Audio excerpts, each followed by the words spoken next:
வணக்கம் tech supporters நண்பர்களே.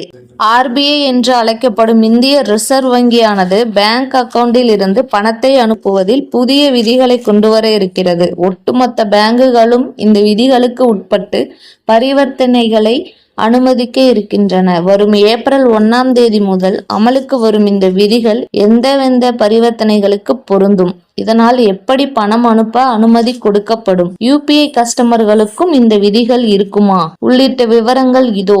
இந்த விதிகள் RTGS மற்றும் NEFT ஆகிய பரிவர்த்தனைகளுக்கு மட்டுமே அமலுக்கு வர இருக்கின்றன. ஆகவே UPI மற்றும் IMPS பரிவர்த்தனைகளுக்கு இந்த விதிகள் பொருந்தாது.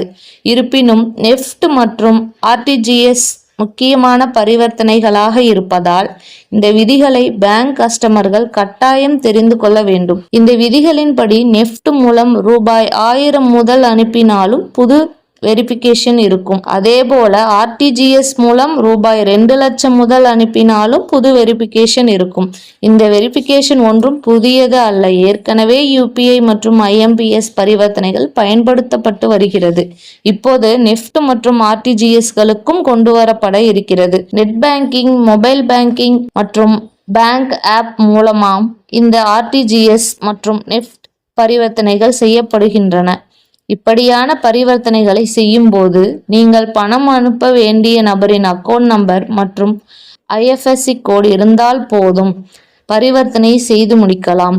இதில் பணத்தை பெறுபவரின் பெயர் விவரங்கள் தேவைப்படாது. ஆகவே எந்த நபருக்கு பணம் செல்கிறது என்பது தெரியாமலேயே உங்களது பணம் அனுப்பப்படுகிறது.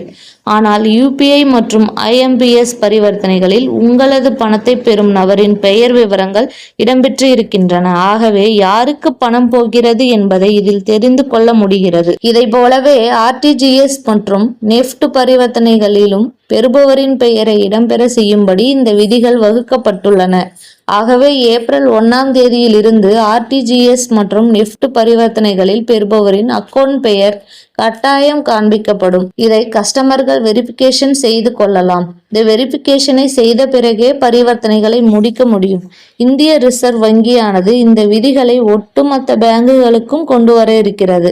இந்த விதிகளின்படியே கஸ்டமர்களுக்கு சேவை வழங்க அனைத்து பேங்குகளுடன் இந்திய தேவை கொடுப்பனவு கழகத்துக்கு இணைத்து செயல்பட இருக்கிறது. இந்த விதிகளின்படியே கஸ்டமர்களுக்கு சேவை வழங்க அனைத்து பேங்குகளுடன் இந்திய தேசிய கொடுப்பனவு கழகத்துக்கு இணைந்து செயல்பட இருக்கிறது. முன்னதாக இந்திய தேசிய கொடுப்பனவு கழகமானது UPI பரிவர்த்தனை IT விதிகளை அமலுக்கு கொண்டு வந்தது.